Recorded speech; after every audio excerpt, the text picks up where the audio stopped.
এবং উনি নিজেও বলেছেন উনি ইন্টারন্যাশনাল প্লেয়ার। তো ইন্টারন্যাশনাল প্লেয়ার হিসেবে ইন্টারন্যাশনালি উনার যে পতন হয়েছে সেটা একটা বেশ বড় ঐতিহাসিক ঘটনা বলা যায়, এবং এটা আমাদের মাথায় রাখতেই হবে। এবং আপনি দেখবেন যে রাজনৈতিকভাবে আজকের সময়টাকে যদি ভবিষ্যতে কখনো পর্যালোচনা করা হয়, তাহলে ডক্টর ইউনূসের সাম্রাজ্যের বা ওনার মেটিকুলাস পরিকল্পনার যে পতনের যে একদম মানে ফাইনাল পেরেকটা যে ঠুকে দেওয়া হলো, সেটা হচ্ছে লন্ডন সফর। এটা একটা, এবং তার প্রক্রিয়াটা শুরুই হয়েছে টিউলিপ সিদ্দিক, যিনি ব্রিটিশ এমপি ছিলেন, উনার যে চিঠির যে দুজনের মধ্যে যে চিঠি নিয়ে যে আলোচনাটা তুঙ্গে উঠেছিল, সে আলোচনাটা। আর আরেকটা অংশ হচ্ছে লন্ডনে বাংলাদেশি যে জনগণ যারা রয়েছেন সেখানে, প্রবাসী বাঙালি বা লন্ডনে এখন যারা বাঙালি কিন্তু লন্ডনের পাসপোর্ট হোল্ডার যারা, তাদের যে নজিরবিহীন প্রতিবাদ লন্ডনের রাস্তায় এভাবে বাংলাদেশের একজন প্রধানের সম্পর্কে, বা যিনি নিজেকে নোবেল পুরস্কার বিজয়ী মনে করেন, ওনার যে ধরনের বিপর্যয়, ওনার যে ধরনের ওনার বিরুদ্ধে যে প্রোপাগান্ডাটা হয়েছে, ওনার বিরুদ্ধে যে রাস্তাঘাটে যেভাবে আমরা দেখেছি, এটা আমি মনে করি যে আন্তর্জাতিকভাবে অন্যান্য যে দেশগুলো আছে সেখানকার প্রবাসী বাঙালি বা বাংলাদেশের মুক্তিযুদ্ধের সপক্ষের যত বাংলাদেশি আছেন বা আওয়ামী লীগের যারা আছেন, তাদের সকলের জন্য কিন্তু এটা একটা নতুন মাত্রা যুক্ত হলো। এবং এই প্রতিবাদ দিয়ে কিন্তু শুরু হয়ে গেল এই মেটিকুলাস পরিকল্পনার যিনি জনক, তার পতন। আর তারপরে তো রয়েছে তারেক রহমানের সাথে উনার আরেকটি ঐতিহাসিক বৈঠক। তা আমি এইরকম তিনটা ভাগে বিভক্ত করছি। তা এটা আমি শুরুতে বললাম, ধাপে ধাপে আমি আলোচনা করব। এটা ডাস্টবিন বাংলা একাডেমির বইমেলাতে দেখিয়ে বেশ মজা নিয়েছিলেন অনেকে। এত ডাস্টবিন লন্ডনে আমরা দেখলাম, ডাস্টবিনের জনক, তার পিছু পিছু ডাস্টবিন গুলো ছুটলো সেটা, এবং কিছু বিলাতেন কিছু লোকজন খুব স্বাভাবিকভাবে তারা রাস্তাঘাটে কিছু ফেলে না, ডাস্টবিন পেয়ে হাতের ময়লাটা, কাগজের টুকরাটা ফেললো সেখানে। কিভাবে বিষয়টা? যখন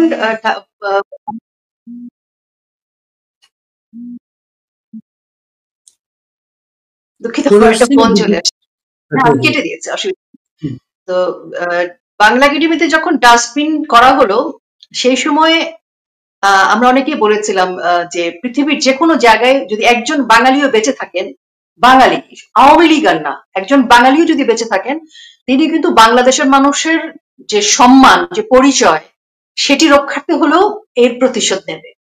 আর প্রকৃতির বিচার বলে একটা কথা আছে, সেটা কিন্তু আমরা সবাই খুব অল্প সময়ের মধ্যে দেখতে পেলাম যে লন্ডনে সকলে মিলে যেভাবে প্রতিবাদ করেছে এবং সবাই মিলে একাত্ম হয়ে, ওখানে মানে সাধারণ বাঙালিকেও দেখেছি যারা হয়তো আওয়ামী লীগ আর না, তারাও কিন্তু যুক্ত হয়েছে, এবং ফরেনার যারা তারাও যুক্ত হয়েছে, ময়লা ফেলছে, ডাস্টবিন গুলো হাতে হাতে ঘুরছে, স্লোগান দিচ্ছে, হোটেলের সামনে সবাই ব্যারিকেড দিয়ে আছে।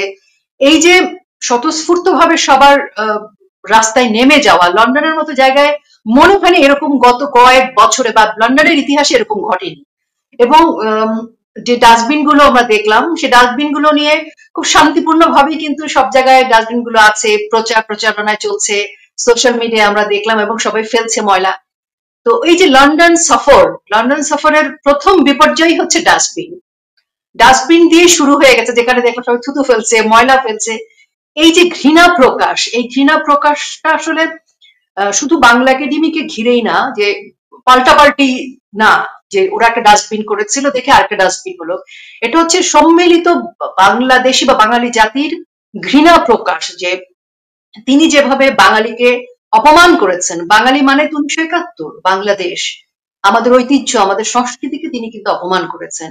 সে অপমানের প্রতি যে মানে আশার যেটা বলি যে আমরা কোনো কিছু বিফলে যায় না, অভিশাপ হয়ে আসে, বা মানুষ যখন মানুষকে অপমান করে, হত্যা করে, সেটা কিন্তু প্রকৃতি ফিরিয়ে দেয়। তো উনার এই প্রকৃতি থেকে ফেরত আসা শাস্তিগুলো ধীরে ধীরে কিন্তু শুরু হয়ে গেছে, প্রথম ধাপ হয়ে গেছে। এখন আন্তর্জাতিকভাবে এই ডাস্টবিন বা উনার যে বিপর্যয় আমরা দেখেছি সেটা ঘটে গেছে, এবং উনি লন্ডনে যাওয়া নিয়ে যে মিথ্যা বিভ্রান্তিকর তথ্যগুলা উনি এবং উনার প্রেস সচিব মিলে যেগুলো ছড়ানোর চেষ্টা করেছিলেন, যে মিথ্যাগুলো বলবার চেষ্টা করেছিলেন, এবং সেগুলো যে মিথ্যা সেটা প্রতিনিয়ত কিন্তু লন্ডনে থাকা অবস্থাতেই প্রমাণিত হয়েছে। এটি আরেকটি বড় লজ্জাস্কর ঘটনা, যে দেশের একজন প্রধান ব্যক্তি, তার প্রেস সচিব সহ তারা যে কয়জন গেছেন, তো তাদের যে ওখানে ভাবমূর্তি, একটা রাষ্ট্রের প্রোটোকলের মধ্যে যে বিষয়গুলো থাকে সেটা ওনারা ধারণ করতে পারেননি। তো এই বিপর্যয়গুলো ওনাদের ব্যর্থতা থেকেই এসেছে বেশি। কারণ ওখানে ওনার যে মিটিং গুলো ছিল, যেভাবে যে চিঠি, আমরা টিলু সিদ্দিকীর কাছ থেকে যে চিঠির কথা আমরা জানি, সেটাকে তারা প্রথমে অস্বীকার করলো, এবং সে চিঠির যে ভাষা, তো এই সব কিছু মিলে আমার মনে হয়েছে যে পতন শুরু হয়ে গেছে। একটা ব্যাপার রুকিয়া প্রাচী, যে বিষয়টা হচ্ছে মনে করেন সাধারণত আমাদের মতো দেশ পৃথিবীতে আমাদের গুরুত্বের নানা করে কারণে, যেমন আমেরিকান ট্যুর কখনো আমাদের রাষ্ট্রপ্রধানের হয় না, সরকারের হয় না, এই কারণে যে আমেরিকান প্রেসিডেন্ট কখনো বাংলাদেশকে গুরুত্ব দিয়ে দেখেন না যে তাকে ইনভাইট করতে হবে এবং হোয়াইট হাউসে তাকে নিয়ে বৈঠক করতে হবে। এটা বাস্তব আমাদের এগুলো আছে। তারপরে ধরেন প্রাইভেট ট্যুরও এমবেসি রাষ্ট্রকে কনভিন্স করে যে আমার একটা সরকার প্রধান আসবেন, তার জন্য আমাদের একটা অন্তত ইনভাইটেশন দরকার। অনেক সময় এটা ম্যানেজ করা যায়। ম্যানেজ করা গেলে কি হয়, মানে হোটেলের কস্টটা ওই গভর্নমেন্ট অন্তত পক্ষে ইয়ে করে সেটা।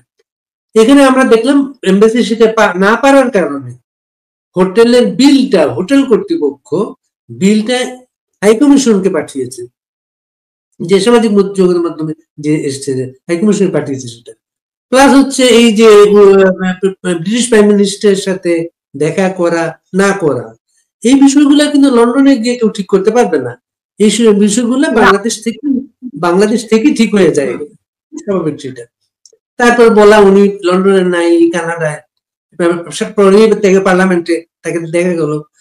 পুরো বিষয়টাকে, আমাদের দেশটাকে খুব গুরুত্বপূর্ণ, ইউনুস তো আর সাধারণ মানুষ না, সারা ঘুরে বেড়ানোর মানুষ, এত খেলো বানানো হলো আমাদের দেশটাকে, খেলো বানানো হলো জিনিসটাকে। প্লাস এই যে প্রাইসটা রাজার জন্মদিন উপলক্ষে, আগে রানীর জন্মদিন উপলক্ষে দেওয়া হতো বিভিন্ন দেশে, মানে কত ভালো প্রজা তার, রাজা তার প্রজাদের এই পুরস্কারটা দেন। প্রজাটা কত ভালো প্রজা, অনুগত প্রজা, সবাইকে দেন না কিন্তু, সেই মানুষটাকেই দেন সেটা। তো অস্ট্রেলিয়া থেকে 15 জন পেয়েছে পুরস্কারটা, 15 জন গিয়েছেন সেখানে। অস্ট্রেলিয়া এখন বর্তমান প্রজা, অস্ট্রেলিয়া ব্রিটিশ সাম্রাজ্যের অংশ, রাজা হচ্ছে অস্ট্রেলিয়ার রাজা, আর বাংলাদেশ হচ্ছে পুরাতন প্রজা, সাবেক প্রজা। আমার খুব মজা, রানী এলিজাবেথ এসেছিলেন ঢাকায়, তখন রিপোর্টার বলে একটা পত্রিকা ছিল, সাপ্তাহিক রিপোর্টারটা শিরোনাম করেছিল রানী তার পুরাতন প্রজাদের দেখতে এসেছিলেন, রাজা রানীর ব্যাপারটা আর কি। এই পুরো বিষয়টা কি এত খেলো বানানো হলো, রাষ্ট্রের টাকা অপচয় করে একটা ব্যক্তির পুরস্কার। এটা কোনো ইউনুস সাহেবের কোনো গ্রামীণ ব্যাংকেরও পুরস্কার না, বাংলাদেশেরও পুরস্কার না, ওনার ব্যক্তিগত একটা পুরস্কার।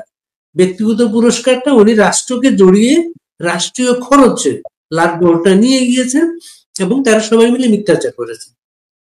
সব দিন শেষে আমরা দেখলাম ব্রিটিশ প্রধানমন্ত্রীর সাথে না, বাংলাদেশের একদম পলাতক ব্যক্তি বহু বছরের, তার সাথে তার বৈঠক হয়েছে। সেটা সেই ব্যক্তিটা যিনি ক্ষমতার সময় গ্রেনেড হামলা চালিয়ে বিরোধী দলের নেত্রীকে হত্যা করতে চেয়েছিলেন। এটা আজকে এই যে প্রথম আলো পত্রিকাটা 1/11 সময় প্রথম আলো প্রথম এই পুরা জিনিসটা প্রকাশ করে, জজ মিয়ার বিষয়টা প্রকাশ করে। প্রথম আলো এখন অন্য সুরে গান গাইছে, সে তার ব্যাপার। আর সবচেয়ে হচ্ছে মানুষ যে ব্রিটেনের যে প্রবাসী বাংলাদেশ, প্রথম প্রোগ্রামটা হচ্ছে সকাল 7টায়। আমরা যারা বাইরে থাকি, কাজকর্ম করি, সকাল 7টায় কোনো প্রোগ্রামে যাওয়া কল্পনার বাইরে। এটা একটু বেশি মানুষের অংশগ্রহণ সেটা। এটা কিন্তু আপনি বুস্ট আপ করবে মানে সারা পৃথিবীতে এই আন্দোলন, মানুষের প্রতিবাদটা। আমি দেখেন, সাধারণ মানুষের জায়গা থেকে আমার যেটা মনে হচ্ছে, যে আমরা তো ধরেন পলিটিক্যালি ব্যাখ্যা করছি, সাধারণ মানুষ কি দেখে, যে দেশের প্রধান আরেকটি দেশে গেছে সফরে, রাষ্ট্রীয় সফরে, এবং উনি একটি বিশেষ পুরস্কার পাচ্ছেন। এই যে একটা চমক, মিথ্যা চমক তৈরি করলেন, এবং সেখানে গেলেন আমরা দেখলাম যে প্রেস সচিব ছবি তুলছেন প্লেন থেকে যখন বেরোচ্ছে, সেই আইফোন যে কিনেছে সেই আইফোনটার ব্যবহার দেখলাম আমরা। এবং তারপর উনাদেরকে কে কে বরণ করে নিল যখন উনি গেলেন, একজন রাষ্ট্রপ্রধান আরেকটি দেশে গেলেন, প্রোটোকলটা কি সেটি কিন্তু সাধারণ জনগণ এবার স্পষ্ট করে দেখল। এখন তারপরে কি দেখলো সাধারণ, উনি বলছেন যে যার সাথে মিটিং সাবেক প্রধানমন্ত্রী তিনি নাই। তো এই যে মিথ্যাচার গুলো একটা পর একটা হলো, এবং টিএলসি দিকে জনকে বলেন যে আপনি লেবার পার্টির ওখানে আসতে পারেন, আমাদের সাথে বৈঠক করতে পারেন। এই যে চিঠিটা দিল, চিঠির বিষয়ে কিন্তু ওনাদের দিক থেকে কোনো ব্যাখ্যা বিশ্লেষণ নাই। সবকিছু মিলে সাধারণ মানুষ আসলে কি দেখছে? সাধারণ মানুষ দেখছে যে গত 10 মাসে 11 বার তিনি বিদেশ সফর করেছেন, এবং এই 11 বার বিদেশ সফরের এইবারের আগের যে 10 বার, সেই 10 বারে বাংলাদেশে বিশেষ কিছু আসেনি, বরং উনি যেই যে দেশে গেছে সেই সব দেশে আমাদের প্রবাসী বাঙালিদের হয় ফেরত পাঠিয়েছে, অথবা কোনো চুক্তি বাতিল হয়েছে, অথবা কারো চাকরি চলে গেছে। সবকিছু মিলিয়ে সেই যে 10টা সফর ছিল তার, সেই 10টা সফর ইকুয়াল টু 0। এটা হচ্ছে 11তম সফর। এই 11তম সফরে কি হলো, মানুষ বুঝে গেল উনি যে রাষ্ট্রকে ব্যক্তি খাতে ব্যবহার করছে, এবং ওনার সবকিছুর মধ্যে ওনার ব্যক্তি মুনাফা। 3,59,00,000 টাকার মতো একটা বিল হয়েছে, 35 জনকে নিয়ে গেছেন। এই 35 জনকে নিয়ে উনি ওনার ব্যক্তিগত সফরে উনি কি যেতে পারেন কিনা? উনি অবশ্যই যেতে পারেন, কিন্তু সেখানে রাষ্ট্র কি ওনার ব্যয় বহন করবে কিনা? এই যে দুর্নীতিগুলো, এটা তো আমি মনে করি দুর্নীতি। এগুলো এবং উনি ব্যক্তিগতভাবে রাষ্ট্রীয় কাজকে ব্যবহার করে, পদকে ব্যবহার করে কিন্তু ব্যক্তিগত ব্যবসা বাণিজ্য করছেন, সেটিও দুর্নীতি। যাকে, এবং তারপর উনি লন্ডনে যাওয়ার পর উনি কি করলেন, যে ব্যক্তি বাংলাদেশের 63টি জেলায় প্রায় 500 স্থানে একযোগে বোমা হামলার পৃষ্ঠপোষক, উদিচির বোমা হামলার পৃষ্ঠপোষক, 21শে আগস্ট গ্রেনেড হামলার পৃষ্ঠপোষক, এবং মানে জঙ্গি উত্থানের পৃষ্ঠপোষক, 10টা অস্ত্র মামলার পৃষ্ঠপোষক। আমি আসামি শব্দ বা অপরাধী বললাম না, কারণ আমার তো আরো অনেকদিন বাংলাদেশে থাকতে হবে। কারণ আমাকে যখন গতবার মেরেছিল তখন বিএনপির লোকজন আমাকে যে ডায়লগ দিয়েছিল, তো সেটা পরে বলবো। তো এই যে পৃষ্ঠপোষক, এবং বাংলাদেশের সর্বোচ্চ আদালতে বিচার হয়েছে, তার অপরাধ প্রমাণিত হয়েছে, তিনি রাষ্ট্রীয়ভাবে বাংলাদেশের আদালতে একজন অপরাধী হিসেবে মুচলেখা দিয়ে বিদেশে গেছেন। এগুলো কোনোটাই তো মিথ্যা না, এগুলো সবই সত্য। তো সেরকম একজন অপরাধীর সাথে বিশেষভাবে বৈঠকের জন্য বাংলাদেশের মেটিকুলাস পরিকল্পনার জনক এবং একটি মানে XYZ রামশ্যাম যদু মধু পাড়ার একটি পুরস্কারের জন্য তিনি লট বহন নিয়ে গেলেন বিদেশ সফরে। এই ঘটনাটা বাংলাদেশের জনগণের কাছে এখন মোটা দাগে প্রমাণিত। একটা যে আবেগ ছিল না ডক্টর মোহাম্মদ ইউনূস সাহেব, গ্রামীণ চেক, গ্রামীণ ফোন, গ্রামীণ ব্যাংক, এই যে নোবেল পুরস্কার, এগুলো কিন্তু আর সেই আবেগটা নেই, সেই চমক, সেই যে গ্ল্যামারাস, মানে সিনেমা জগতের গ্ল্যামার থাকে, মানে আমরা যখন মানে সিনেমার পর্দার একজন নায়ককে দেখছে, তো সেই নায়ক শেষ। ডক্টর মোহাম্মদ ইউনূসের সেই নায়ক উচিত সেই গ্ল্যামার জনগণের কাছে, একজন সাধারণ খেটে খাওয়া মানুষের কাছে একদম শেষ। উনি নিজেই সেটা করেছেন, আমরা উনাকে সেটার জন্য সাধুবাদ জানাতে পারি যে উনি ধীরে ধীরে নিজেই নিজের খোলস উন্মোচন করছেন। তো যে উনি বৈঠকটা কেন করেছেন, আমার মনে হয় সেটা আমরা এখন একটু আলোচনা করতে পারি। উনি কিন্তু গত 10 মাসে প্রায় 10 বার নির্বাচন নিয়ে কথা বলেছেন। উনি গত 10 মাসে বারবার বলেছেন আওয়ামী লীগকে উনি নিশ্চিহ্ন করবেন। উনি বারবার বলেছেন আওয়ামী লীগের নেতা কর্মীদেরকে উনি জেলে ভরবেন, শায়েস্তা করবেন, কাউকে কাউকে নিজেদের কাছে ভিড়িয়ে নেবেন, কাউকে কাউকে ভয় দেখাবেন। এই শব্দগুলো উনারই কিন্তু বলা। উনি ইতিহাসকে মুছে দেবেন। তো উনি আমাদের কাছে অনেক কিছুকে স্পষ্ট করে দিয়েছেন, মেটিকুলাসলি পরিকল্পনা। উনি যাদের দ্বারা নিয়োগ প্রাপ্ত একজন প্রধান হয়েছিলেন, যে চক্রান্তটা সাজিয়েছেন, উনি বলছিলেন ছাত্ররা ওনাকে বসিয়েছে। তো সেই এনসিপি বা সেই সমন্বয়কারী বৈষম্য বিরোধী ছাত্র আন্দোলন, এই সবকিছু উনি বলেছেন উনি কিছুই জানেন, উনি ইনোসেন্ট, ওনাকে তারা নিয়োগ দিয়েছেন। এবং নিয়োগ দেওয়ার পর উনি কি করে এনসিপি, XYZ এরকম অনেক রাজনৈতিক দল, এবং আমরা ফাইনালি দেশের মানুষ এবং আমরা সবাই জানলাম যে উনি স্বাধীনতা বিরোধীদের এবং বিদেশি রাষ্ট্রের মদতে চক্রান্তে উনি আজকের এই মেটিকুলাস চক্রান্ত এবং ক্ষমতা দখল করেছেন। তো এই ক্ষমতা দখলের পর উনি নির্বাচন করবেন না বলছেন, বলেই উনিই বলে যাচ্ছেন আওয়ামী লীগকে নির্বাচনে আসতে দিবেন, আওয়ামী লীগ নির্বাচনে আসবে কিনা আওয়ামী লীগ ঠিক করবে, কখন উনি বলছেন আওয়ামী লীগ আসতে পারবেন, আওয়ামী লীগের কার্যক্রম নিষিদ্ধ করলেন। সো উনি অনেক প্রক্রিয়ার ভিতর দিয়ে যাচ্ছিলেন, কারণ উনি ভেবেছিলেন যে ওনার যে এনসিপি বা ছাত্রদের যে সংগঠনগুলো আছে তারা ওনাকে আসলে দীর্ঘ সময় ক্ষমতায় রাখার ক্ষেত্রে একটা বলিষ্ঠ ভূমিকা রাখতে পারবে। কিন্তু এনসিপি বা ছাত্রদের যে উনি যে ছাত্রদেরকে তৈরি করেছেন, যে মব বাহিনী তৈরি করেছেন, বা ABCD বা জামাত ইসলামী বা উগ্রবাদী ইসলামী যে সংগঠনগুলো আছে, তাদের হাত ধরে তিনি আসলে দীর্ঘ সময় ক্ষমতায় থাকতে পারবেন না। কারণ এনসিপি শূন্যের কোটায় তার জনপ্রিয়তা, ছাত্রদের কোনো অস্তিত্ব নেই সেই মব বাহিনীর, আর ইসলামী এই উগ্র জঙ্গি গোষ্ঠীর মাধ্যমে উনি ক্ষমতায় থাকতে পারবেন সেটা উনি বুঝে গেছেন। তাহলে উনি কি করবেন? কারণ মুক্তিযুদ্ধের যে উনি রিসেট বাটন করতে চেয়েছেন, উনি মুক্তিযুদ্ধকে মুছে দেবেন, উনি বঙ্গবন্ধুকে মুছে দেবেন, উনি মুক্তিযোদ্ধাদেরকে মুছে দিচ্ছেন, উনি যুদ্ধাপরাধীদেরকে জামিনে বের করে নিয়ে আসছেন, খালাস করে দিচ্ছেন, এবং উনি তাতেও দেখেছেন যুদ্ধাপরাধীরা ওনাকে ক্ষমতায় দীর্ঘদিন রাখতে পারবে। তা না হলে উনি কিন্তু যুদ্ধাপরাধী পর্যন্তই থাকতেন, ওনার লন্ডন সফর হয়তো খুব দরকার হতো না। উনি দেখেছেন যুদ্ধাপরাধীদেরকে নিয়ে উনি যে ক্ষমতায় উনি হয়তো কিছুদিন থাকতে পারবেন, কিন্তু দীর্ঘদিন ওনার যে পরিকল্পনা যে আগামী 5 বছর ক্ষমতায় থাকবেন সেটা সম্ভব না। কারণ বাংলাদেশের মানুষ স্বাধীনতা বিরোধীদেরকে বা যুদ্ধাপরাধীদের হাতে বাংলাদেশকে ছেড়ে দিবে না দিনের শেষে, এটা উনি বুঝে গেছেন। আর জঙ্গিদের নিয়ে সারা পৃথিবীর মানুষ উৎকণ্ঠিত, হিউম্যান রাইটস অর্গানাইজেশন গুলো উৎকণ্ঠিত, আমেরিকা উৎকণ্ঠিত। তার মানে উনি সেখানেও দীর্ঘ সময় থাকার পরিকল্পনা, ওনার মনে হচ্ছে কোথাও কোথাও সন্দেহ রয়েছে। তাহলে ওনার হাতে বাকি আছে কোন খেলা? আমরা দেখেছি বিএনপি কিন্তু নির্বাচনের জন্য বেশ হাক ডাক দিচ্ছিল, বিএনপি নির্বাচিত সরকার ছাড়া কথা বলবে না, বিএনপি করিডোর নিয়েও কথা বলছিল। কাজে ওনার হাতে এখন থাকে হচ্ছে একটাই খেলা, বিএনপি। কাজে ওনার কাছে মনে হয়েছে যে তারেক রহমানই একমাত্র ব্যক্তি যাকে ওনার ব্যবহার করতে হবে, এই কার্ডটাই ওনার খেলতে হবে। সো উনি লন্ডন সফরে গেছেন, এবং ওই একটা অলিগলি পুরস্কার, এটা কোনো এমন কোনো প্রেস্টিজিয়াস পুরস্কার না যে ওনার 35 জনকে নিয়ে কোটি কোটি টাকা নষ্ট করে বাংলাদেশের যে ভাবমূর্তি, একটা দেশের রাষ্ট্রপ্রধান বঙ্গবন্ধু কন্যা মাননীয় প্রধানমন্ত্রী শেখ হাসিনা যখন লন্ডন সফরে গেছেন, উনার যে রাজকীয় ওনাকে যে সংবর্ধনা দেওয়া হয়েছে, এবং উনি যে রাজকীয় সংবর্ধনায় যে সম্মানের সাথে লন্ডনে উনার যে সফর করেছেন, সেটা কিন্তু বাংলাদেশের সম্মান বয়ে এনেছিলেন উনি। আজকে ডক্টর ইউনূসের যে অসম্মানজনক সফর, তার মধ্যে দিয়ে কিন্তু বাংলাদেশের ভাবমূর্তি নষ্ট হয়েছে, বাংলাদেশ অসম্মানিত হয়েছে উনার কারণে। এবং উনি কি করলেন? উনি একজন একদম প্রমাণিত, মীমাংসিত, পরীক্ষিত, মানে সর্বজন স্বীকৃত একজন বড় অপরাধী বা আসামির সাথে তিনি দেখা করলেন, বৈঠক করলেন, এবং কিছু ভাগ বাটোয়ারা কিংবা রাজনৈতিক কিছু পরিকল্পনা করলেন।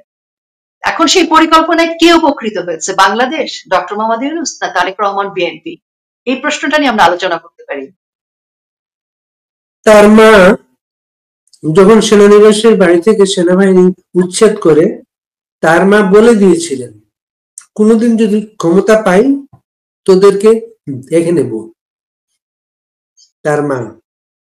এবং তাকে যে 111-এর সময় কি করা হয়েছিল সেটা কয়েকদিন আগে হাসনাত আব্দুল্লাহ একটা ছবি দিয়ে সবাইকে মনে করিয়ে দিয়েছেন যে তাকে এই করা হয়েছিল। এবং ওই দলটা যে নিয়োগকর্তা, তার এক নেতাকে, নাহিদ ইসলামকে, বলা হতো ভবিষ্যতে প্রধানমন্ত্রী। এখন উনি কি প্রধানমন্ত্রী বদল করলেন, তাও বিদেশের মাটিতে? বা বিদেশে একটা লেখায় আমি পেয়েছি যে আসলে ডক্টর মোহাম্মদ ইউনূস লন্ডন থেকে বিএনপির নির্বাচনী প্রচার উদ্বোধন করলেন। আপনি কিভাবে দেখেন? আমি ওই যে আমি বেগম খালেদা জিয়া ওনার কথা দিয়ে আসি। উনি তো সে কথার পাশাপাশি গোপালগঞ্জের নামও পরিবর্তনের কথা বলেছিলেন। তো উনি আমাদের মানে সাবেক প্রধানমন্ত্রী হিসেবে উনার ওই কথাটা কতটা মানানসই সেটিও তখন বেশ আলোচিত ছিল যে গোপালগঞ্জের নামও তিনি পাল্টে দিবেন। এখন বিষয়টা হচ্ছে যে আসলে একজন প্রধান যিনি, তিনি আসলে কি বলবেন বা কতটুকু বলবেন, এটা কিন্তু কথা তো হচ্ছে তীরের মতো, বেরিয়ে গেলে আর ফেরত আসে না। তো সেই কথাটিও খুব আলোচিত, এবং এখনো আমরা এই কথাটি এখনো কিন্তু আলোচনা হয় যে তার মানে উনি ক্ষমতায় আসলে কত দূর নামতে পারে, যে একটি জেলার নাম পরিবর্তন করবে, তাহলে সেই জেলার মানুষের পরিণতি কি হবে? মানে একজন মানুষ যদি ওই পর্যায়ের কথা বলেন যে নাম পরিবর্তন করবেন বা দেখে নেবেন, তার মানে হচ্ছে দেখে নেয়া আসলে। এবং সেই দেখে নেয়ার আমরা কিন্তু গত 10 মাসেও দেখেছি বিএনপির মধ্যে কিন্তু দেখে নেওয়ার অনেক মানে ক্ষমতায় চলে গেছেন এরকম একটা ভাবসাব ছিল, দেখে নেওয়ার ব্যাপারও দেখেছি আমরা। আবার জামাত ইসলামের সাথে বিএনপিরও দেখা দেখি দেখেছি, মানে বিএনপিকে জামাত ইসলামীও দেখেছে, বিএনপিও জামাত ইসলামকে দেখেছে, সেটাও দেখেছি।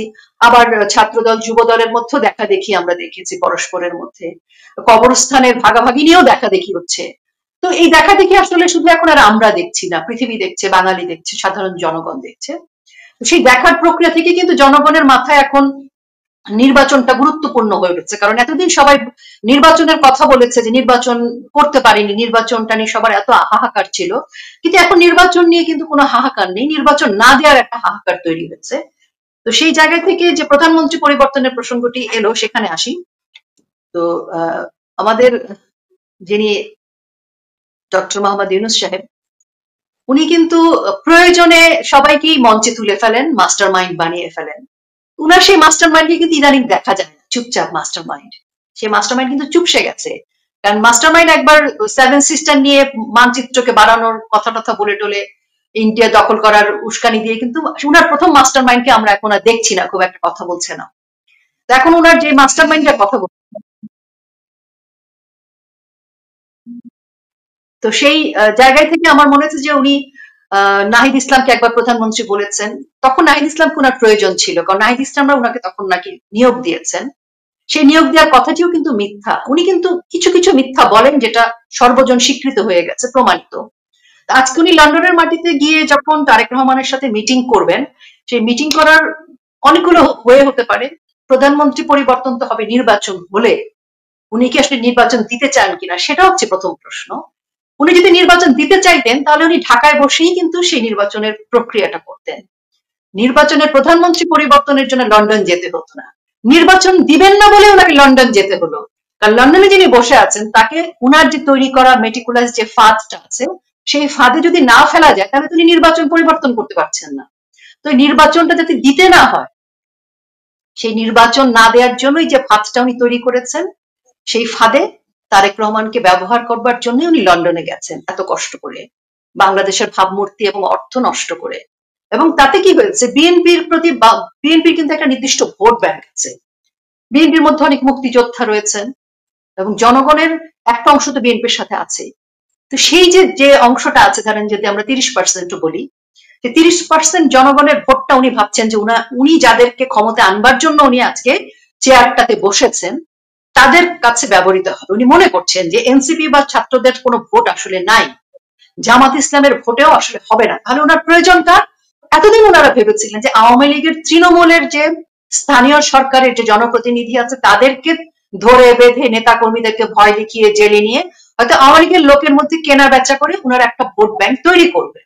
সেটি তো ব্যর্থ হয়েছেন। আওয়ামী লীগ ভয়ও যায় না, আওয়ামী লীগ তো কোনো কিছুরই ভয় পায় না, না হামলা না মামলা। তো আওয়ামী লীগের জীবনে মরণে আওয়ামী লীগ, কাজে উনি এখন দেখছেন ওনার তো ভোট লাগবে, যাদেরকে উনি ক্ষমতায় বসানোর জন্য এত অপকর্ম করছেন, এবং উনি তো অনেক অপকর্ম করে ফেলছেন, ওনার শাস্তি হবে, উনি এটা জানেন, উনি শিক্ষিত মানুষ। কাজে ওনাকে যদি ক্ষমতায় থাকতে হয়, বাঁচতে হয়, তাহলে বিএনপি কে ব্যবহার করতে হবে, তারেক রহমান ওনার প্রয়োজন। তো তারেক রহমান অর্থাৎ 30% ভোটের একটা সাপোর্ট পাবেন, এবং নির্বাচন যদি উনি এখন না দেন, অনেক দেরি করে দেন তৈরি হওয়া পর্যন্ত, তাহলে ওনার কাজ হবে। তো উনি তারেক রহমানকে 100% ব্যবহার করেছেন, এটা প্রধানমন্ত্রী বানানোর জন্য না, তারেক রহমানকে নিয়ে নির্বাচনটা না করবার জন্য। তারেক রহমান ফাঁদে পড়েছেন, বিএনপি ফাঁদে পড়েছে, এবং বিএনপির প্রতি জনগণের যে আশা আকাঙ্ক্ষা ছিল সেটি ব্যর্থ হয়েছে, সেটি ব্যাহত হয়েছে। জনগণের আশা আকাঙ্ক্ষার বিপরীতে গিয়ে বিএনপি অর্থাৎ তারেক রহমান যে সিদ্ধান্ত নিয়েছে, ওনার সাথে যে আঘাতটা হয়েছে বা যে বৈঠকটা হয়েছে, সেটি আমি মনে করি যে একদিক থেকে ভালো হয়েছে। জনগণ বুঝে গেছে যে বিএনপি তার প্রয়োজনে চেয়ার দখলের জন্য যে কারোর সাথে হাত মেলাতে পারে।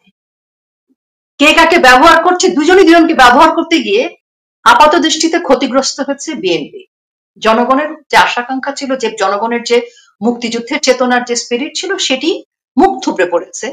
এবং ডক্টর মোহাম্মদ ইউনূসের মেটিকুলাস পরিকল্পনায় আরেকজন মাস্টার মাইন্ড তারেক রহমান হয়েছে, এবং মাহফুজ যেমন তার মাস্টার মাইন্ড হিসেবে আজকে মাহফুজের কোনো ভয়েসের কোনো মূল্য নাই, সে একই ঘটনাই ঘটছে।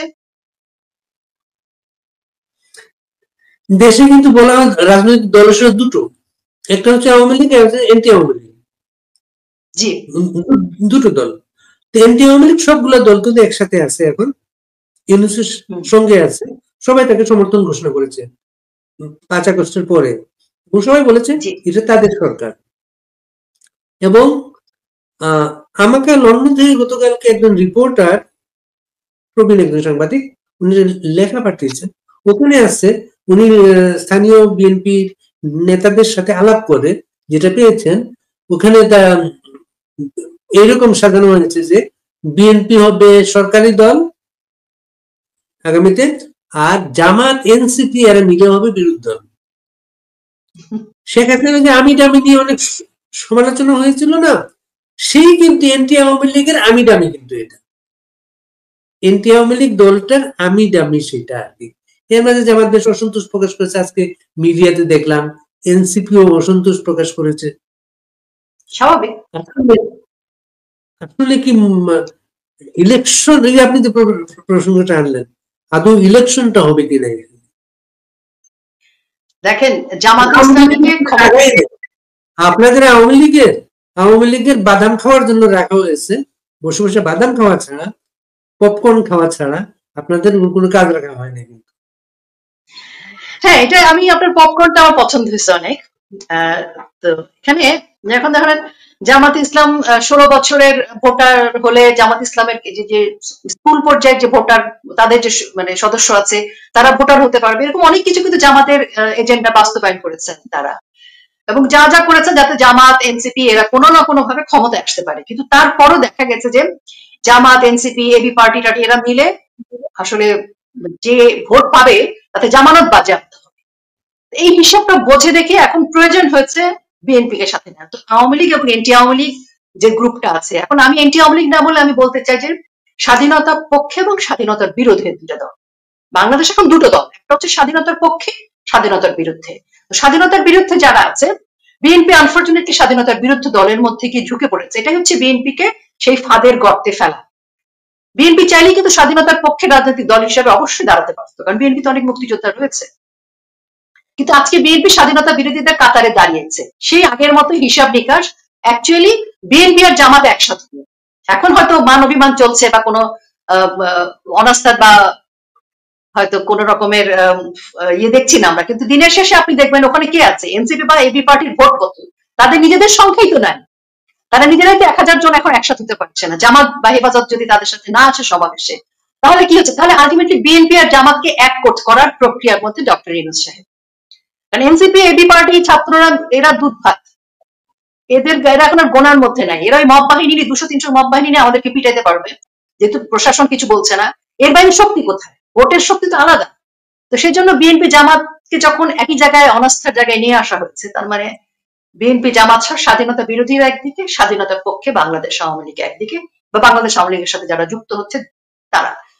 এই যে জায়গাটা, এখানে এই মুহূর্তে আমাদের আসলে পপকর্ন খাওয়াই উচিত, গ্যালারিতে বসে পপকর্ন খাওয়া উচিত আর বাংলাদেশের ছবি দেখা উচিত। কিন্তু আমরা আসলে সেটা পারছি না কেন? যখন বাংলাদেশের মুক্তিযোদ্ধা অপমানিত হয় তখন আমাদের হৃদয় রক্তক্ষরণ হয়, যখন নারীরা সহিংসতার শিকার হয়, যখন আমাদের ব্যাংক শূন্য হয়ে যাচ্ছে, যখন আমাদের শেয়ার বাজার ধসে যাচ্ছে, যখন আমাদের মিল কলকারখানা বন্ধ হয়ে যাচ্ছে, শ্রমিক বেকার থাকছে, মানে লুটতরাজ বেড়ে যাচ্ছে, এখনো আগুন হচ্ছে, এখনো মব হচ্ছে, তখন কিন্তু আমরা আসলে পপকর্ন খেতে পারছি না, আমরা ভ্যাকেশনটাও নিতে পারছি না।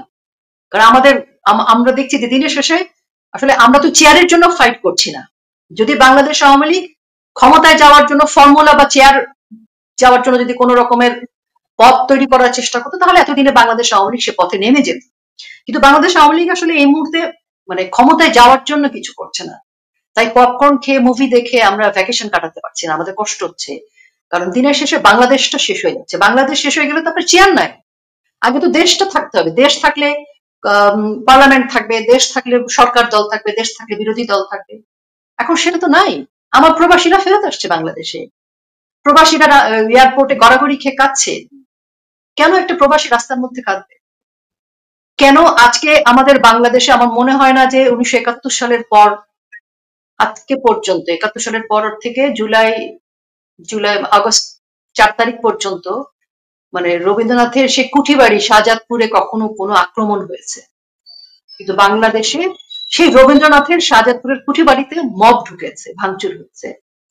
কাজে আজকে বাংলাদেশটা কোথায় গেছে? আজকে সারা বাংলাদেশের মানুষ দেখেন, আপনি এমন কোন বাড়ি পাওয়া যাবে না যে বাড়িতে রবীন্দ্রসঙ্গীতের বাজে না, যে বাড়িতে রবীন্দ্রনাথ পড়া হয় না। একটা মানুষ প্রতিবাদ করতে পারছে না। এই যে প্রতিবাদ করতে পারছে না, এই প্রতিবাদ করতে না পারার ব্যর্থতার চাইতে সরকারের ব্যর্থতা বেশি। এমন একটা পরিবেশ যেখানে রবীন্দ্রনাথ পর্যন্ত নিস্তার পাচ্ছে না। কুঠিবাড়ির সমস্যা কোথায়? শাহজাদপুরের। সেখানে সেই বাড়িটাকে কেন আক্রমণ করতে হবে? তো এবং সেইখানে আমাদের এত রবীন্দ্র শিল্পী, এত রবীন্দ্র গবেষক, তারা 2 কলম লিখতে পারছে না, বলতেও পারছে না। তার মানে পুরো বাংলাদেশটা আজকে জবরদখল, গলা টিপে। পশ্চিমবঙ্গ থেকে মমতা ব্যানার্জি প্রতিবাদ করছেন, বাংলাদেশের কেউ একটা মানে ভীত সন্ত্রস্ত। সবাই যদি পারতো মায়ের গর্ভে আবার ফেরত যেত, যে পৃথিবীতে থাকবো না, আমরা মায়ের গর্ভে ফেরত যাব। তো এরকম একটা বাংলাদেশ যখন, তখন আসলে এই যে স্বাধীনতা বিরোধী যারা একজোট হয়েছে, এই একজোটের বিরুদ্ধে জনগণ কথা বলছে না, জনগণ কথাই বলছে না। তার মানে কথা না বলার সংখ্যা অনেক বেশি। এই অনেক বেশি মানে হচ্ছে এরা সবাই স্বাধীনতার পক্ষের। আর যারা কথা বলছে, লাফাচ্ছে, যাদের হাতে লাঠি আঘাত করছে ফর দ্য টাইম বিং, তারা হচ্ছে একজোট। বিএনপি বলেন, জামাত ইসলামী বলেন, এই সবাইকে একজোট করতে পেরেছে ডক্টর মোহাম্মদ ইউনূস। দীর্ঘ বছর উনি ষড়যন্ত্র করে উনি সফল হয়েছেন, লন্ডনে গিয়ে লাস্ট তারেক রহমানকে উনি ফাইনাল করেছেন। এখন বাংলাদেশের জনগণ জবাব দিবে যে বাংলাদেশ থাকবে কি থাকবে না। আওয়ামী লীগ তো বাংলাদেশের একটা অংশ। আওয়ামী লীগ মানেই তো, মানে আওয়ামী লীগ কি একাই সিদ্ধান্ত নিবে? জনগণকে সিদ্ধান্ত নিতে হবে। এবং জনগণ যে সিদ্ধান্ত নিবে তার প্রমাণই হচ্ছে জনগণ চুপ করে আছে। সব জনগণ চুপ। কোথাও আপনি দেখবেন যে রবীন্দ্রনাথের কুঠিবাড়ি আঘাতের পরে কিন্তু খুব একটা আওয়াজ নেই। এবং বলা হচ্ছে এটা নাকি কোনো রাজনৈতিক মব, এটা নাকি এমনি উচ্ছৃঙ্খল জনতা। উচ্ছৃঙ্খল জনতা সেখানে ঢুকবে কি করে? ভিডিওতে দেখা যাচ্ছে উচ্ছৃঙ্খল জনতার চেহারা। তো এত বছরে উচ্ছৃঙ্খল জনতা সেই গেট পেরোতে পারেনি, তাহলে আজকে কেন? এই জবাব জনগণকে খুঁজতে হবে এবং জনগণের কাছে ইউনূস সাহেবকে দিতে হবে।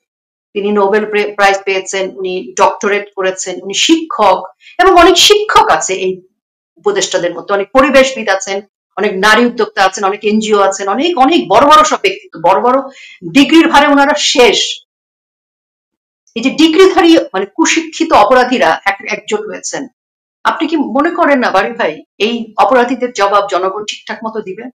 ঠিকঠাক মতোই দিবে। এখন তো জিনিসটা ক্লিয়ার হয়ে গেছে যে দুইটা পার্টি, স্বাধীনতা বিরোধী ও স্বাধীনতার পক্ষে। একটা সংস্কৃতির পক্ষে, একটা সংস্কৃতির বিপক্ষে। একটা রবীন্দ্রনাথের পক্ষে, একটা রবীন্দ্রনাথের বিরুদ্ধে। একটা লালনের পক্ষে, একটা লালনের বিরুদ্ধে।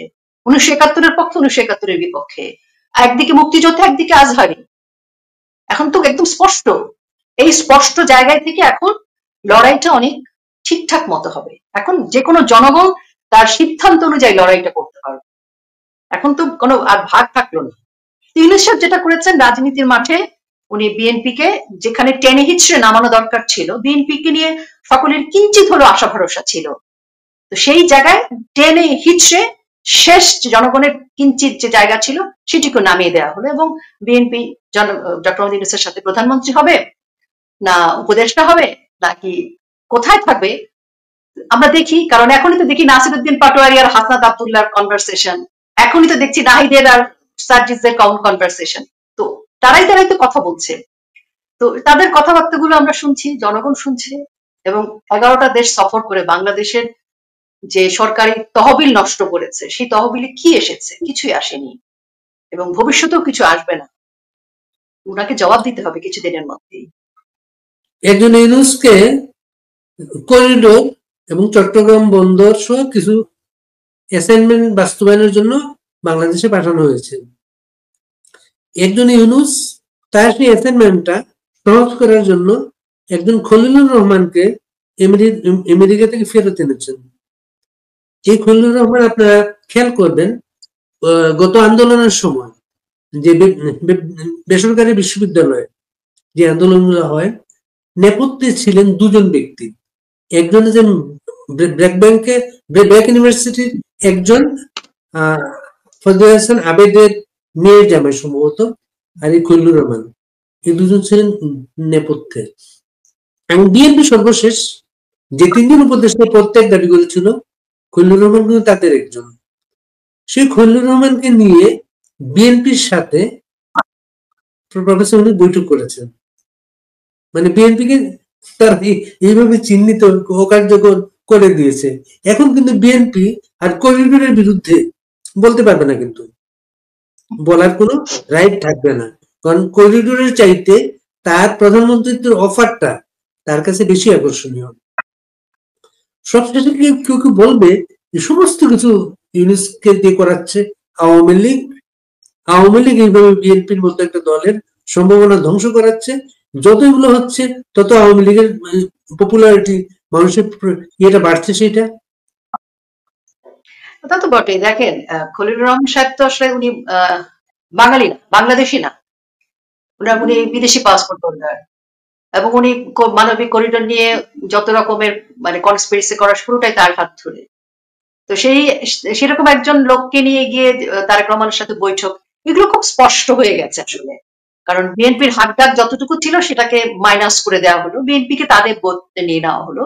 এখন বিএনপি হয়তো, তারেক রহমান হয়তো ভেবেছিলেন যে উনি বা উনার যারা উপদেষ্টা আছেন, উনাদেরও তো বিএনপিরও তো অনেক উপদেষ্টা আছেন, তো সেই উপদেষ্টারা হয়তো ভেবেছেন যে উনারা ইউনূস সাহেবকে ব্যবহার করছেন, দুজন দুজনকে ব্যবহার করার মতো করে ভেবেছে হয়তো। কিন্তু দিনের শেষে যোগ বিয়োগটা যদি আমরা দেখি, তাহলে আমার কাছে মনে হয়েছে যে জনগণের আশাকাঙ্ক্ষার বিপরীতে গিয়ে দাঁড়িয়েছে বিএনপি, এবং ইউনূসের সাথে হাত মেলানো, এবং এই আন্দোলনের নামে যে জুলাইতে যে জঙ্গি সন্ত্রাসী হামলা হয়েছে, সেই সময় কিন্তু আমরা অনেকের মুখে শুনেছি, ডকুমেন্টেড একদম, যে এই আন্দোলনে বিএনপির পক্ষ থেকে সার্বিক সহযোগিতা ছিল। সেই সার্বিক সহযোগিতার মধ্যে কর্মী দিয়ে, অর্থ দিয়ে সহযোগিতা করা, এবং অনেকে এরকমও বলেছে যে এলাকা দখল রাখা, নিয়ন্ত্রণে রাখার ক্ষেত্রে তারেক রহমানের সরাসরি সম্পৃক্ততা ছিল, এবং বিএনপির অনেক কর্মী নিহত হয়েছে। এই সকল কিছু যখন তার সেই সময়ের কনভারসেশন এবং এই বৈঠক সবকিছু মিলিয়ে কিন্তু জনগণের কাছে যে বার্তাটি যাবে, সেই বার্তাটি হচ্ছে এরকম একটি রাষ্ট্র বিরোধী চক্রান্তের সাথে বিএনপির মদত ছিল। সে কারণে বিএনপি লোক দেখানো হাত ডাক করলেও, মানবিক করিডোর বা চিটাগং বন্দর বা নির্বাচন নিয়ে কিছু কথা লোক দেখানো বললেও, আলটিমেটলি বিএনপি বা তারেক রহমান সাহেব ডক্টর ইউনূসের সাথে ঐক্যবদ্ধভাবে জামাত ইসলামীকে সাথে নিয়ে, হেফাজত হিজবুত তাহরিকের সাথে নিয়ে, এনসিপি এবি পার্টি সহ সকল পার্টির সাথে এই রাষ্ট্র ক্ষমতা দখলের যে অবৈধ অসাংবিধানিক ভাবে যে সরকার গঠন হয়েছে তার সাথে সম্পৃক্ত ছিল। এটাই হচ্ছে জনগণের কাছে প্রধান ট্যাগলাইন বার্তা। এবং সেই বার্তাটা আজকে কতটা জনগণকে আঘাত করবে আমি জানি না, বা জনগণ এটাকে কতটা হিসেব করবে আমি আজকে হয়তো বলতে পারছি না, কিন্তু যদি প্রকৃত অর্থে নির্বাচন হয়, এটি কিন্তু বুমেরাং হবে, অবশ্যই হবে। দেখেন, জনগণ আওয়ামী লীগকে ভালোবাসুক বা না বাসুক, জনগণ বাংলাদেশকে ভালোবাসে, জনগণ তার প্রতিবেশীকে ভালোবাসে, জনগণ তার বাচ্চা যে স্কুলে পড়েছে সেই স্কুলের হেডমাস্টারকে ভালোবাসে, জনগণ তার পরিবারের একজন মুরব্বী মুক্তিযোদ্ধা থাকলে তাকে ভালোবাসে, এবং জনগণ তার বাড়ির মেয়েটিকে ভালোবাসে। এদের উপরে যে আঘাতটা হয়েছে এই 10-11 মাসে, জনগণ এই সকল আঘাতের জন্য দায়ী করবে কিন্তু এই জোটটাকে। কাজে আমি মনে করি যে এই কারণেই নির্বাচন তারা দিবেন না, কারণ তারা জানে নির্বাচনে জনগণের পক্ষ থেকে তাদের জন্য যে মানে সাপোর্ট থাকবে জনগণের, সেটাতে তারা সরকার গঠন করতে পারবে না, এবং তারা কোনোভাবে বাংলাদেশ আওয়ামী লীগকে নির্বাচনে আসতে দিবে না। আওয়ামী লীগকে নিশ্চিহ্ন করবার তো পরিকল্পনা এটি।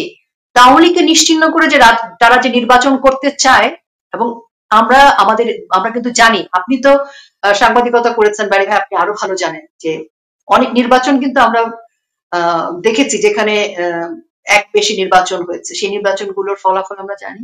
বাংলাদেশ আওয়ামী লীগকে নির্বাচন থেকে বাইরে রাখার ফলাফলও আমরা জানি।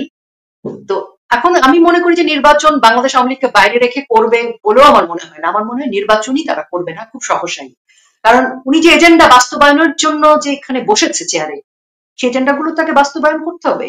বাংলাদেশের মানচিত্রটা পরিবর্তন হবে, এটা রেজওয়ানা হাসান বলে দিয়েছেন। তো মানচিত্র পরিবর্তন হবে, আসলে সংবিধান পরিবর্তনের প্রক্রিয়া বাংলাদেশের মানচিত্র পরিবর্তন অর্থাৎ তারা অনেক কিছু দিয়ে দেওয়ার এজেন্ডায় আছে, তো সেগুলো না দিয়ে তো উনি ওই চেয়ারে বসে থাকতে পারবেন। ওনাকে এই ছাত্ররা তো ওনার নিয়োগকর্তা না, তার উপরে নিয়োগকর্তা আছে, যেটা আপনি জানেন আমরাও জানি। কাজী উনি বাংলাদেশকে আরো অনেকখানি খণ্ড বিখণ্ড করবে, এবং সে খণ্ড বিখণ্ড, সে বাংলাদেশকে ধ্বংসের যে যে জায়গাটি নিয়ে যেতে চায়, সেটা তারা এই যে জোট হয়েছে, এই জোটকেই ব্যাখ্যা দিতে হবে, জবাব দিতে হবে একদিন জনগণের কাছে। বাংলাদেশ ক্ষতিগ্রস্ত হচ্ছে। রুকেয়া প্রাচী, এপক্ষণ বিষয়টা আবার আসি। হঠাৎ করে কিন্তু আওয়ামী লীগের মিছিল মিটিং কিন্তু আগের মতো আমরা দেখছি না। সবাইকে পপকর্ন নিয়ে এই লন্ডনের দিকে তাকিয়ে বা এইগুলা খেলাগুলা নাটকগুলা দেখা নিয়ে ব্যস্ত। না দেখেন, বাংলাদেশ আওয়ামী লীগ যে সময় থেকে রাজনীতি করে, বঙ্গবন্ধু যখন জেলে ছিলেন তখন তো যে ঢাকা বিশ্ববিদ্যালয়ের চতুর্থ শ্রেণী কর্মচারীদের আন্দোলনের জন্যই তখন তিনি জেলে ছিলেন। দ্বিতীয়বার জেলে গেছেন তখন, যখন বাংলাদেশ আওয়ামী লীগ গঠিত হয়, ওটা তার দ্বিতীয়বার জেল। তো সেই জেলে থাকা অবস্থায় তো বাংলাদেশ আওয়ামী লীগের জন্ম, এবং তারপর বাংলা ভাষা আন্দোলন, তারপর 1971 সাল। এত এত মানে কঠিন সময় আন্দোলন করে বাংলাদেশ আওয়ামী লীগ আজকের এই জায়গায়। তো বাংলাদেশ আওয়ামী লীগ জেলের ভেতরে থেকেও জানে কি করে আন্দোলন করতে হয়। বঙ্গবন্ধু জেলে থেকেই তো দেশ স্বাধীন করেছেন, উনি জেলে থেকে ভাষা আন্দোলন করেছেন, উনি 53-54 দিন অনশন করেছেন ভাষা আন্দোলন সহ। উনি 71 সালে জেলে ছিলেন। উনি যখন জেলে ছিলেন, ওনার তখন জেলে প্রহসনমূলক কিন্তু মিথ্যা মামলা দিয়ে বিচার করা হয়েছিল। সাক্ষী মানে সাক্ষীও তাদের, বাদী বিবাদী পক্ষ বিপক্ষে সকল অ্যাডভোকেটও তাদের, এবং সাজানো সেই প্রহসনের মামলায় তার ফাঁসির রায় হয় বঙ্গবন্ধু। তার মধ্য দিয়েও কিন্তু বাংলাদেশ তিনি স্বাধীন করেছেন। এবং 1981 সালে বঙ্গবন্ধু কন্যা যখন দেশে আসেন, তখন দেশের পরিস্থিতি কি ছিল এবং উনার তখন অভিজ্ঞতা কতটুকু ছিল, তো সেখান থেকে বাংলাদেশ তো আজকের এই জায়গায় এসেছে। আমার কাছে মনে হয় যে আওয়ামী লীগ যদি শান্ত হয়ে বসে থাকে, তাহলে বুঝতে হবে যে সেই শান্তর মধ্যে কি করে তুফান তৈরি হয়। বাংলাদেশ আওয়ামী লীগ এখন পপকর্ন খাচ্ছে, কিংবা ধরেন মুভি দেখছে, নাকি কফি খাচ্ছে, না কি করছে, সেটা আসলে বলা যাবে না। কিন্তু শুধু এটুকু বলবো, খুব বড় ঝড় আসার আগে আকাশ বাতাস থমকে যায়, একদম স্থির হয়ে যায়। আর যুদ্ধের কৌশল অনুযায়ী আগানোর জন্য কখনো কখনো 2 পা পেছাতে হয়, কখনো কখনো থামতে হয়, ব্রেক নিতে হয়। এরকম অনেক রকম স্ট্র্যাটেজি আছে যুদ্ধে। তা বাংলাদেশ আওয়ামী লীগ কোনো না কোনো স্ট্র্যাটেজিতে আছে। আর যদি কোনো স্ট্র্যাটেজি নাও নেয়, আওয়ামী লীগের যে নিজস্ব যে শক্তির জায়গা, ওই যে বললাম না যে আওয়ামী লীগ তো আসলে একটা বড় শক্তির নাম।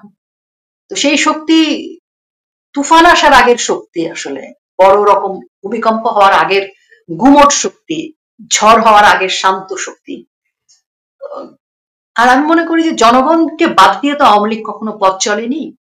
তো এবার জনগণ কিন্তু আওয়ামী লীগকে সাথে নিয়ে রাস্তায় নামবে, জনগণ আওয়ামী লীগকে সাথে নিয়ে রাস্তায় নামবে, এটা আমি আমার আশার বাণী বলছি। এই যে মিছিল মিটিং গুলো হচ্ছিল, এরকম মিছিল হচ্ছে না এখন, আবার হবে হয়তো। জনগণ নামবে, কারণ জনগণ জানে এখন কোথায় আস্থা, কোথায় ভরসা। এটা তো ডক্টর ইউনূস সাহেব যখন যে প্রশ্ন করা হয় আপনাকে, প্রতিটা প্রশ্নের উত্তরগুলো এত ভালোভাবে দেন, তাতে করে বলা যায়, আপনি হয়তো বিব্রত হবেন কথাটায়, আমরা যারা অনুসরণ করি আপনাদের, বিদেশে কূটনীতিক হারুন আল রশিদ, দেশে রোকেয়া প্রাচী, দুইজনে কিন্তু এই মুহূর্তে আওয়ামী লীগের অঘোষিত মুখপাত্র। না না, আমি একদম ছোট কর্মী, আমি একদমই ছোট একজন কর্মী, এবং আমি খুব মানে স্বপ্ন দেখি যে যদি রাস্তায় নামতে হয়, আমি একদম কর্মীদের সাথে রাস্তায় থাকতে চাই, রাস্তায় থেকে যুদ্ধটা করতে চাই, আর মানে পথেই থাকতে চাই, মাঠে থাকতে চাই। কারণ বঙ্গবন্ধু হাটে মাঠে ঘাটে, আমি বঙ্গবন্ধুকে নিয়ে একটা সিনেমা বানাচ্ছিলাম। আমার মানে দুর্ভাগ্য, সিনেমাটা শেষ করার আগেই পুরো দেশের পরিবর্তন ঘটে গেছে। তো সিনেমাটা বানাতে গিয়ে আমি বঙ্গবন্ধুকে দেখলাম যে উনি হাটে মাঠেই ছিলেন, ঘরে ছিলেন না, সোফায় বসেন নাই।